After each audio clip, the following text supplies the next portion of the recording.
All right, tracking a base model C6 Corvette.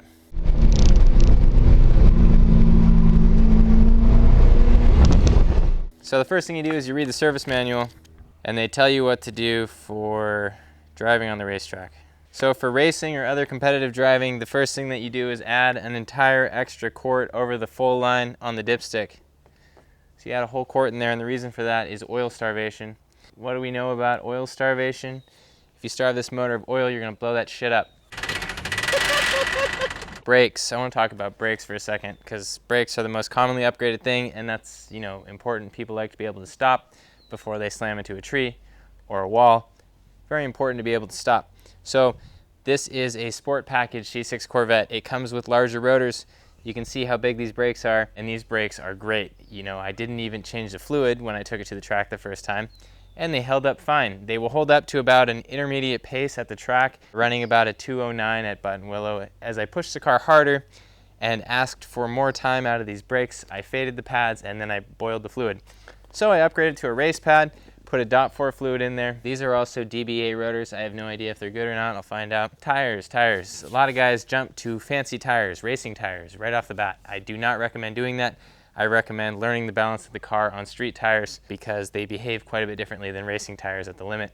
And it's good to learn the balance of your car at the lower limits so that you don't slide off the track and hit a wall when you're running on racing tires. I have the Michelin Pilot Super Sports on here, and these tires are known to chunk, and so I have to be really careful not to overdrive the tires and not to overheat them. So it's a good lesson all around to start on a street tire. The manual also says when you get home, if you have a Z51 package Corvette, the outer ends on both of the rear toe links are greasable, and you need to check that. You need to grease them after you get home from the track. Now I want to go inside and talk about the seating position. What can we say about these seats? These are the sport seats. If you do not have the sport seats, your life is going to suck. So you can upgrade the seats. You can put a racing seat in here, but why would I want to tear this car apart? It's a very nice car. I don't really care that much to put a race seat in it. And these sport seats are actually pretty good, despite what the internet says. So to get yourself fitted in the sport seat, you sit back here, you come down here, these are 6-way adjustable, and first thing you do is you deflate the lumbar support. What this does is allows you to get back inside the seat, and these little bolsters will wrap around you. Then you squeeze yourself with the bolsters. I'm not going anywhere, right? Here's the problem. When you're pulling over 1G at the racetrack, you are going to go somewhere, and that's because the center section of these seats is made out of leather, and I would have preferred a cloth seat.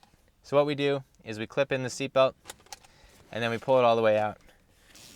And what you do, you hear that? The clicking? This actually locks you in place. So you tighten that really well, and then you sit all the way back, and you are locked in place.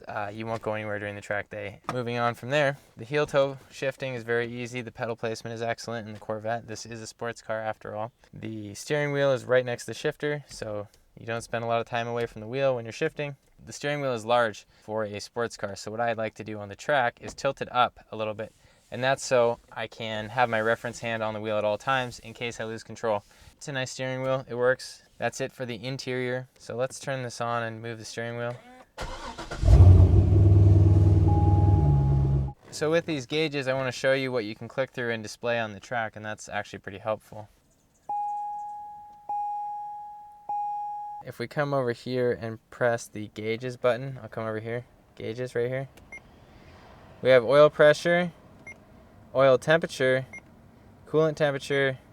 I can monitor whatever I want on the racetrack, so I like to put up the oil temp. And with the oil temperature, because this car has an oil cooler in it, I was out on the track for a 30-minute session, and I was only running up to 265 degrees, which is pretty impressive for a 30-minute session. The other thing is you can display some of these gauges up on the heads-up display, and then you also have the analog gauges down here. So they have oil pressure, coolant temperature, the battery voltage, and then you have your gas tank right there. So that is it for now. Hopefully this helped you out if you're thinking about taking your C6 Corvette to the racetrack. Enjoy your car. Thank you for watching.